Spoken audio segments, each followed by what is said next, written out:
لبيك إن الحمد والنعمة لك والملك لا شريك لك لبيك لبيك اللهم لبيك لبيك لا شريك لك لبيك إن الحمد والنعمة لك والملك لا شريك لك لبيك لبيك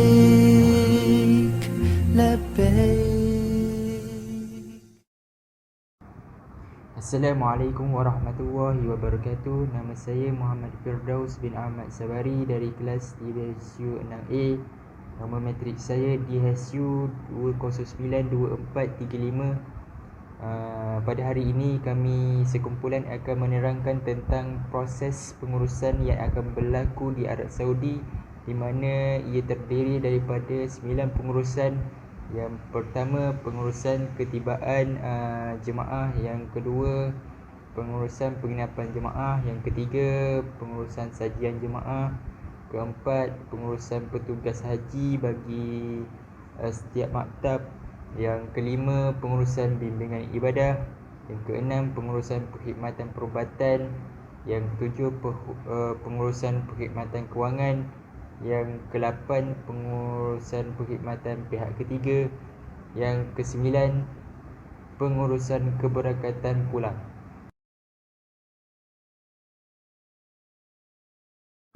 Pengurusan ketibaan para jemaah di Tanah Suci. Para jemaah akan tiba di lapangan terbang Arab Saudi, iaitu lapangan terbang antarabangsa King Abdul Aziz. Para jemaah akan menaiki kenderaan untuk ke Dewan dan mereka akan disambut oleh petugas haji dan immigration Arab Saudi.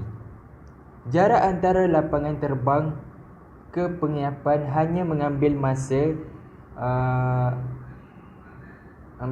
2 hingga 3 jam sahaja. Pada hari yang sama, beg-beg jemaah akan diimbas oleh mereka yang ditugaskan. Setelah selesai, beg-beg jemaah akan dibawa ke hotel dan jemaah akan menyerahkan pasport kepada petugas United Agent di sana.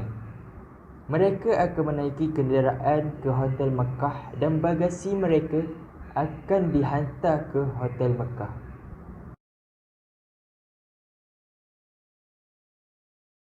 Seterusnya, pengurusan penginapan jemaah. Pengurusan penginapan jemaah di Tanah Suci mempunyai 4 zon, iaitu zon A, zon B, zon C dan zon D. Di dalam sesebuah bilik hotel boleh memuatkan 4 hingga 8 orang jemaah, dan tandas pula mempunyai 1 atau 2 di sesebuah bilik. Penginapan lelaki dan perempuan akan diasingkan dan di setiap bilik mempunyai penghawa dingin. Setiap bilik yang ditawarkan amatlah selesa. Jarak antara hotel dari Masjidil Haram adalah lebih kurang 1 kilometer, manakala jarak antara hotel dan Masjid Nabawi sejauh 500 meter.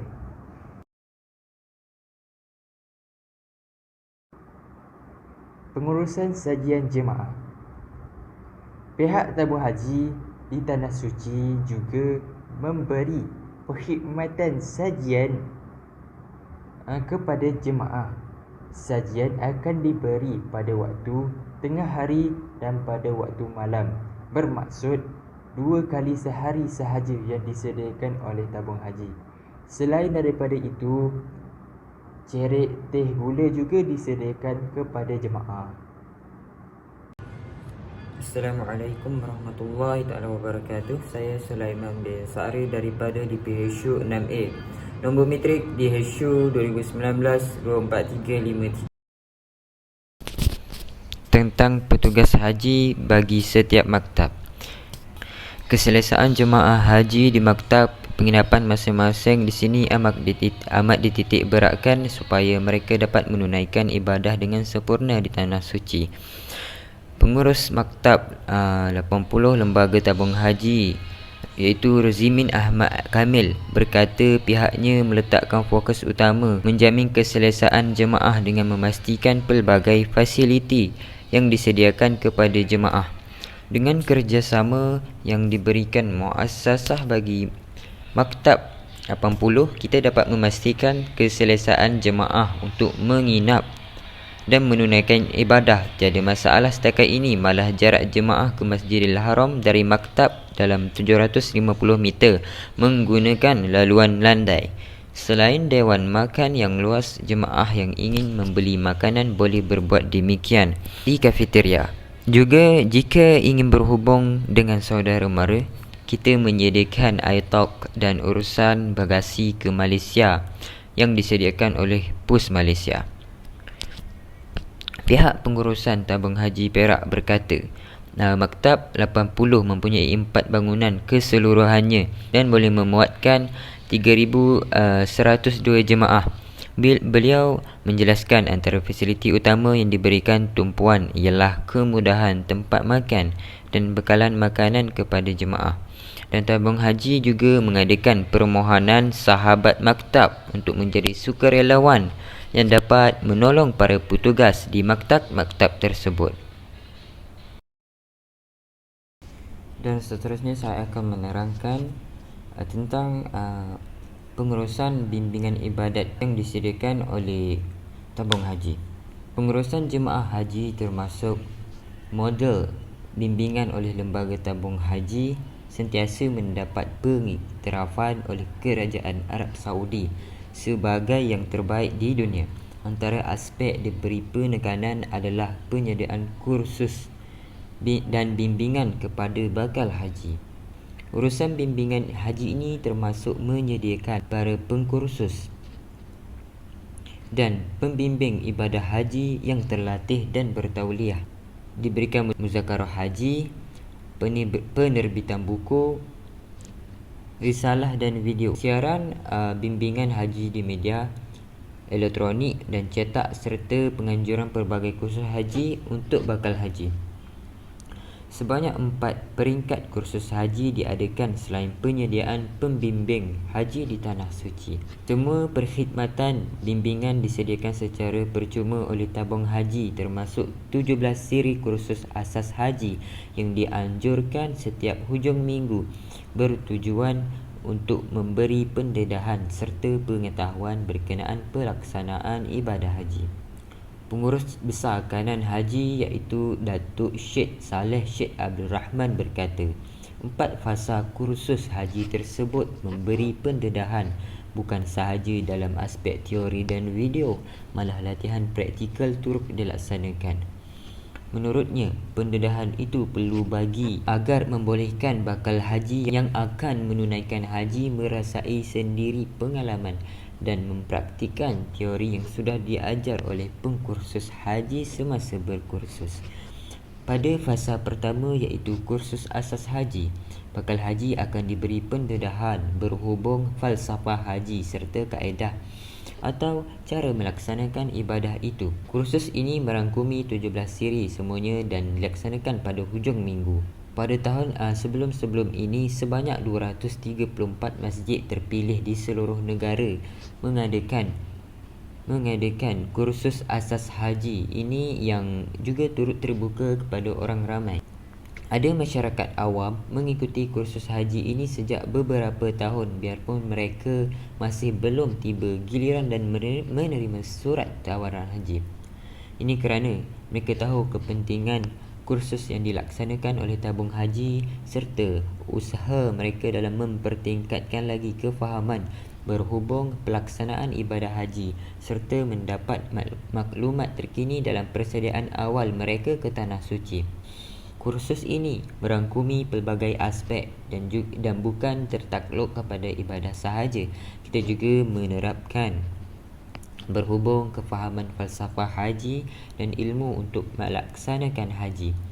Pada fasa ini juga akan memberi pendedahan kepada jemaah menerusi slide dan tayangan video untuk melihat sendiri situasi sebenar ketika ibadah haji berkenaan. Mungkin ada jemaah tidak boleh menggambarkan bagaimana suasana ketika haji itu nanti. Jadi pihak tabung haji membuat pendedahan dalam bentuk tayangan video. Menerusi kursus ini juga akan diterapkan berhubung penjagaan kesihatan, perjalanan bakal haji, cara kendalian diri dan keperluan yang harus dibawa semasa melaksanakan ibadah haji. Selepas itu, pihak tabung haji akan adakan fasa kedua kursus, iaitu kursus intensif haji yang akan diikuti bakal haji yang terpilih menunaikan haji pada tahun semasa sebelum berangkat ke Tanah Suci. Kursus ini diadakan selama 2 hari dan memberi fokus kepada praktikal ibadah haji serta ulang kaji ilmu ibadat itu. Pihak tabung haji juga akan menjemput bakal haji yang terpilih sahaja pada tahun itu untuk memberi fokus kepada mereka. Setelah tamat kursus fasa kedua, iaitu pihak tabung haji adakan kursus khas haji dan ia lanjutan kursus intensif haji kepada kumpulan bakal haji yang dikenal pasti belum mantap kefahaman ilmu haji mereka melalui pencerapan diadakan oleh tabung haji. Kursus ini diadakan selama 1 hari dan penekanan semasa kursus adalah latihan praktikal dalam kelompok yang lebih kecil. Kemuncak kepada fasa kursus ini dengan penganjuran kursus perdana haji diadakan sebelum bakal haji pergi ke Tanah Suci. Pihak tabung haji mengumpulkan bakal haji tahun semasa di negeri masing-masing dan melaksanakan ibadah haji secara amali seperti tawaf, sa'i, melontar serta berada beramai-ramai di satu tempat dari malam hingga keesokan harinya. Menurut jemaah bermalam di tempat kursus dan latihan praktikal dilaksanakan mirip kepada pelaksanaan ibadah kemuncak haji yang sebenar supaya membolehkan bakal haji mendapatkan ganjaran yang jelas. Perkhidmatan tabung haji tidak hanya terhenti menerusi sesi kursus sahaja, malah pembimbing ibadat haji turut disediakan di Tanah Suci dan menjadi rujukan jemaah jika berdepan masalah tertentu dan ketidakfahaman tentang ibadat haji tersebut. Menurut tabung haji menyediakan perkhidmatan talian ibadah iaitu taib kepada jemaah haji dan mereka boleh menghubungi talian berkenaan jika berdepan masalah sepanjang melaksanakan ibadah itu di Tanah Suci. Jadi jemaah tidak perlu patah balik ke lokasi penginapan berjumpa dengan pembimbing ibadat haji. Sebaliknya hanya boleh menghubungi menerusi talian itu. Menyentuh soal subsidi yang ditangguh tabung haji masih mengekalkan bayaran haji iaitu sebanyak RM9,980 berbanding kos sebenar iaitu RM19,550 pada tahun 2017 iaitu hampir 50% subsidi daripada jumlah yang sebenar. Sejak 2009 pihak tabung haji mengekalkan bayaran haji bagi jemaah muassasah iaitu pada kadar RM9,980 dan tabung haji menanggung subsidi sebanyak RM9,570. Peruntukan bagi menampung subsidi ini diambil menerusi keuntungan perniagaan dilaburkan dalam sektor hartanah, industri, kewangan Islam dan sebagainya. Dari jumlah keuntungan ini, kami subsidi kos haji sekaligus memberi peluang kepada semua lapisan masyarakat menunaikan haji. Terdapat 2 bahagian kos dalam pengurusan haji iaitu kos langsung dan kos tidak langsung. Kos langsung adalah perkhidmatan langsung dilalui jemaah haji seperti tiket penerbangan, penginapan sajian, pengangkutan dan perkhidmatan disediakan oleh Arab Saudi. Bagi kos tidak langsung pula, kos ini membabitkan kursus haji, allowance petugas haji, kos perkhidmatan perubatan dan ubatan-ubatan di Tanah Suci serta kos operasi stesen berlepas membabitkan jumlah keseluruhan RM55 juta. Kos itu dibelanjakan setiap tahun bagi menyediakan perkhidmatan terbaik kepada jemaah haji sekaligus memberi keselesaan dalam segenap aspek termasuk kebajikan ibadah, keselamatan dan kesihatan. Itu sahaja daripada saya tentang pengurusan bimbingan ibadah. Dan akhir sekali saya akan menerangkan berkaitan pengurusan perkhidmatan perubatan di Tanah Suci. Antara perkhidmatan perubatan di Tanah Suci ialah mempunyai klinik maktab, klinik zon perkhidmatan ambulan. Antara tempat perubatan di Tanah Suci ini ialah Pusat Rawatan Tabung Haji Syishah Dar Al-Mubarak di Makkah, Klinik Kecemasan Tabung Haji Al-Janadriyah Makkah, dan yang ketiga Pusat Rawatan Tabung Haji di Madinah, iaitu di Roha. Untuk bilangan klinik yang ada di Makkah, iaitu jumlahnya 16, manakala untuk di Madinah ada 3 yang berjumlah 19. Manakala untuk perkhidmatan ambulan, perkhidmatan 20 ambulan iaitu di Mekah, di Madinah dan Jumum, dan terbahagi pula kepada 3 perkhidmatan perubatan di Tanah Suci. Yang pertama, perkhidmatan utama iaitu rawatan kecemasan, rawatan pesakit luar, rawatan pesakit dalam, perkhidmatan pergigian, klinik maktab dan klinik zon, perkhidmatan ambulans dan perkhidmatan kesihatan awam. Itu yang ada di dalam perkhidmatan perubatan utama. Manakala perkhidmatan perubatan sokongan iaitu farmasi, radiologi, makmal, fisioterapi, dietetik dan sajian, Central Sterile Supply Unit iaitu CSSU, perubatan terminal, dan akhir sekali pasukan perubatan jumum. Dan perkhidmatan perubatan yang ketiga ialah perubatan tambahan, iaitu dari segi perkhidmatan pembimbing ibadah haji Tanah Suci iaitu PIHTAS. Yang kedua, perhubungan pelanggan hospital iaitu dengan nama singkatannya PRO.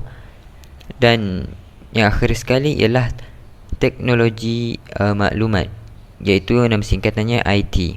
Serta tabung haji juga menyediakan sistem dokumentasi iaitu sistem informasi Haji Avicenna Tanah Suci, iaitu dokumentasi berkenaan kesihatan yang disediakan oleh tabung haji. Itu sahaja daripada saya tentang pengurusan perkhidmatan perubatan di Tanah Suci. Bismillahirrahmanirrahim. Saya Muhammad Alif bin Razali dari kelas di PHU 6A. Nombor metrik di HU 2019243550.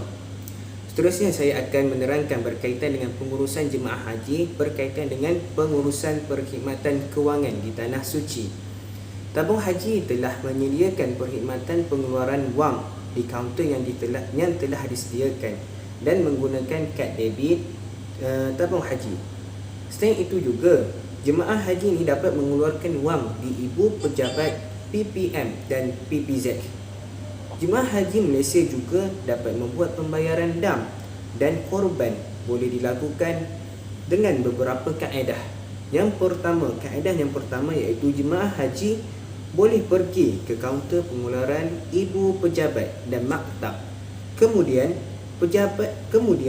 jemaah haji boleh membuat bayaran menggunakan wang tunai atau debit account di kaunter kewangan.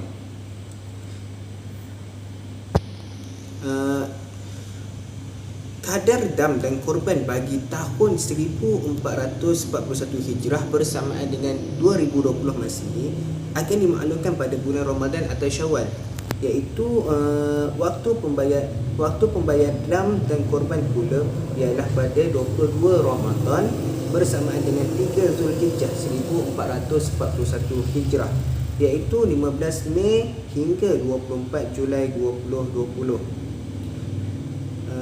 Kadar dam iaitu RM563.50 ataupun bersamaan dengan RM490 SR 490. Manakala di Arab Saudi pula pada waktu pembayaran dam dan korban adalah pada 1 Zulkaidah hingga 7 Zulhijjah 1441 Hijrah, iaitu bersamaan dengan 23 Jun hingga 28 Julai 2020 bagi tahun 2020 lah. Dan dam yang dikenakan bagi jemaah haji yang menunaikan secara tamattu iaitu pada harga RM494.50 bersamaan dengan SR 430.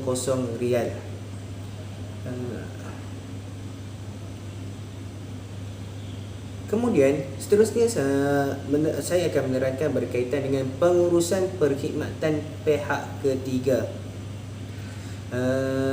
Di antara perkhidmatan luar yang disediakan oleh pihak tabung haji untuk para jemaah ketika berada di sana, iaitu di Mekah dan Madinah, adalah dengan menyediakan kenderaan supaya para jemaah dapat melakukan ibadah haji dan juga ziarah ke tempat-tempat yang bersejarah seperti ziarah di Ja'ranah, Hudaibiyah, Taif dan sebagainya.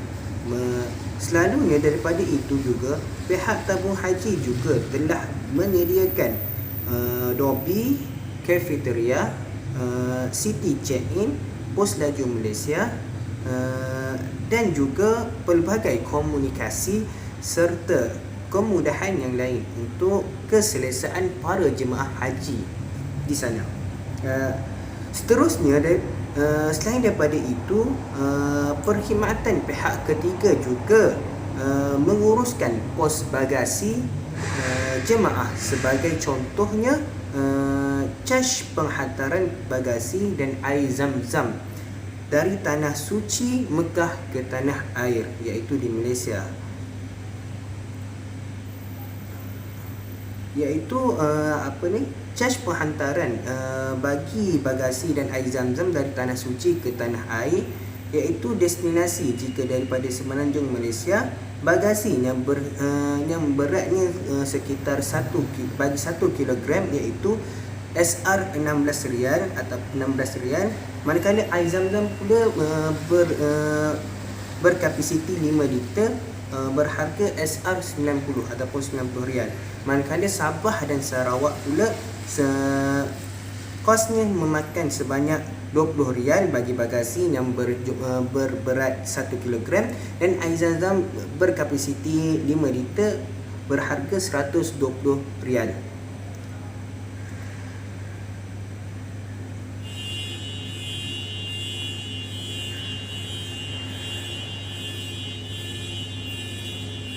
Seterusnya, poin yang ketiga dan terakhir sekali untuk saya menerangkan berkaitan pengurusan haji bagi para jemaah haji, iaitu pengurusan keberangkatan pulang. Pengurusan keberangkatan pulang ini prosedurnya adalah 5 hari sebelum pulang ke tanah air, iaitu pengurus jemaah haji harus mengeluarkan notis ataupun peringatan kepada para jemaah haji tentang hari kepulangan mereka ke tanah air. Kemudian pengurus akan memberi taklimat perjalanan kepada para jemaah haji yang berada di sana. Pengurus juga harus mengambil tahu berkaitan dengan bilangan beg para jemaah haji dan memaklumkan kepada jemaah sekiranya terdapat lebihan bagasi, dan sekiranya dan jemaah tersebut juga perlu dikenakan bayaran jika mempunyai lebihan bagasi lah. Dan seterusnya, had berat beg bagi jemaah haji adalah sekitar 30 kg, dan maksimumnya adalah 2 beg sahaja bagi jemaah haji. Pengurus juga harus memastikan beg jemaah haji ini mencukupi, dan pengambilan bagasi jemaah tersebut haruslah terus pergi ke kabin pesawat ataupun kapal terbang lah. Dan jemaah haji ini perlu bertolak ke terminal ataupun lapangan terbang Jeddah 3 jam sebelum berlepas ataupun sebelum boarding. Pengurus juga perlu memastikan dan harus mengingatkan para jemaah supaya tidak tertinggal barang yang penting seperti ubat, duit, telefon bimbit dan sebagainya, barang-barang peribadi sebagainya. Selain daripada itu juga, petugas juga harus mengingatkan jemaah untuk tidak membawa barang larangan di atas kapal terbang atau pesawat, seperti bahan logam ataupun bahan yang mudah terbakar, dan juga barang yang tajam seperti yang dilaranglah untuk dibawa ke dalam pesawat. Setibanya di airport, petugas perlu berurusan dengan porter airport bagi tujuan kemasukan bagasi jemaah dan menyerahkan pasport kepada para jemaah haji. Petugas juga dan akhir sekali petugas juga perlu mengingatkan para jemaah yang mempunyai penyakit ataupun ada sakit supaya membawa ubat di dalam kapal terbang supaya memudahkan mereka jika mengalami apa-apa simptom dan kesakitan. Sekian sahaja itu daripada saya. Assalamualaikum warahmatullahi wabarakatuh.